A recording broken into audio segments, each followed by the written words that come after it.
The style of formal order emphasizes balance, stability, and harmony. It appears to satisfy a need for serenity and order in the human psyche. It also appears more to the intellect or mind than the emotions or the imagination.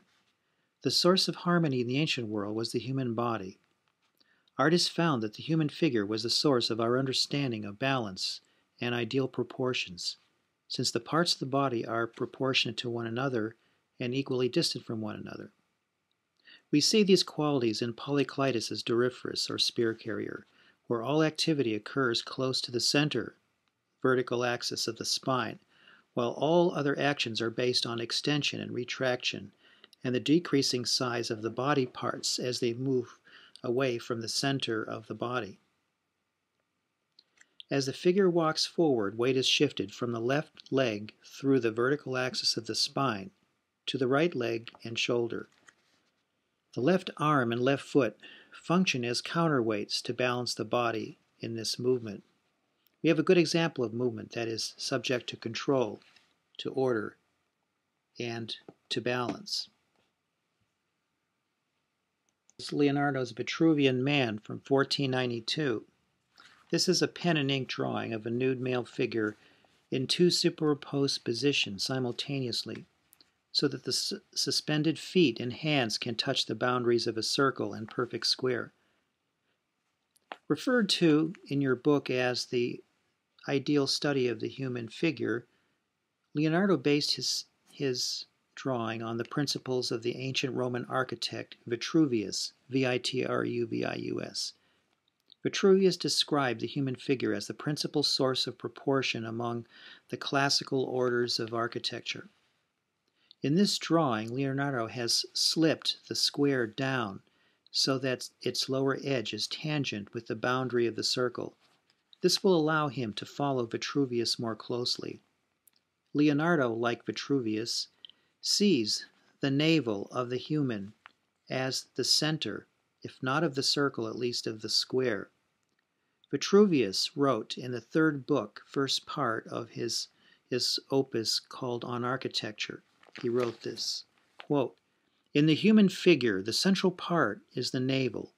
For if a man be placed flat on his back, with his hands and feet extended and a pair of compasses centered at his navel, the fingers and toes of his two hands will touch the circumference of a circle. And just as the human body yields a circular outline, so too a square figure may be derived from it. The distance from the soles of the feet to the top of the head, and then outwards to the tip of the outstretched arms, will form a perfect square."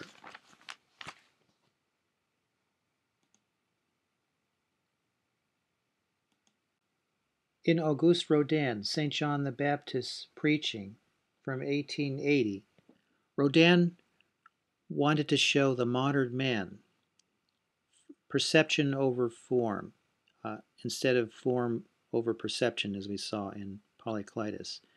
So here we see a man, in fact we see a model from the Roman countryside, Pinatelli, who reflected the modern sensibility of man. We see the agitation, we see movement, in fact quick movement forward, the 2 feet on the ground at the same time as we would find in chronophotography, capturing a person in motion. We don't see the traditional trappings of St. John the Baptist, a biblical figure who would wear a tunic of camel hair, a staff. We see that Rodin doesn't quite give the same idea of arrested flow of time that we saw with the ancient figure of the Doryphorus. Rodin wanted to express movement and agitation appropriate for a man of the modern world.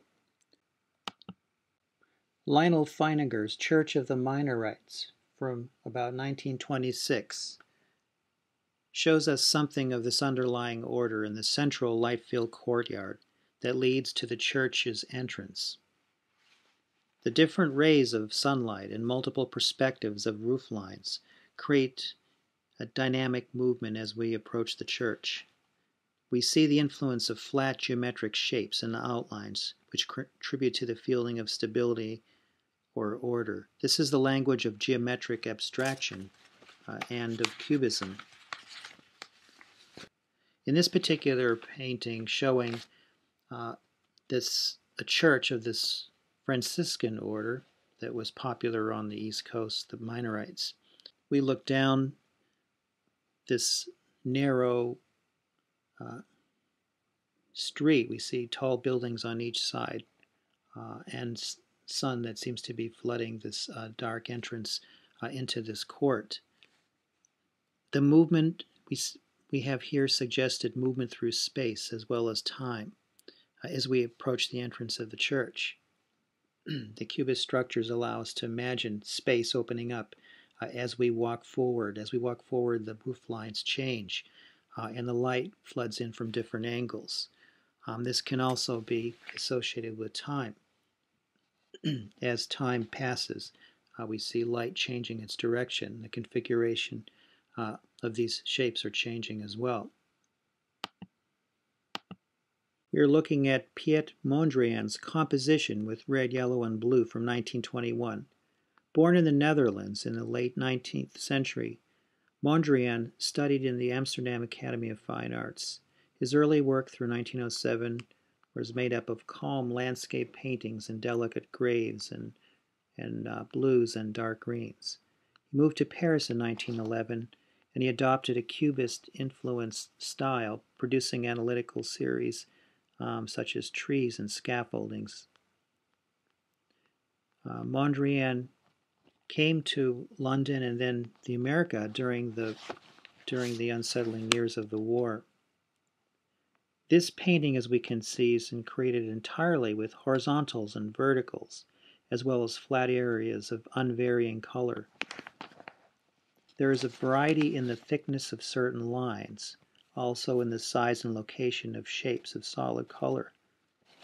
Mondrian's style was developed from his concept of new plastic reality and dynamic equilibrium. These are ideas that he wrote about when he became part of the De Stijl movement, D-E-S-T-I-J-L, an important theoretical art movement in Holland that wanted to bring the different arts together.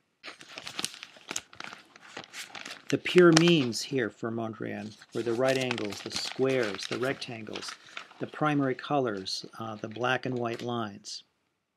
With these visual components, he created an uneasy reality.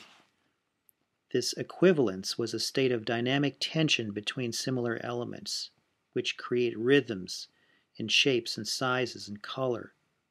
A push and pull across the surface of the painting by thin and thick lines, thinning lines close together, large shapes that are separated in warm primary colors. There is no focus on the center. There's no fading away or framing at the edge, as we often find in representational art, but rather we perceive an underlying structure, a grid, which is the basis of this composition and seems to hold it into place.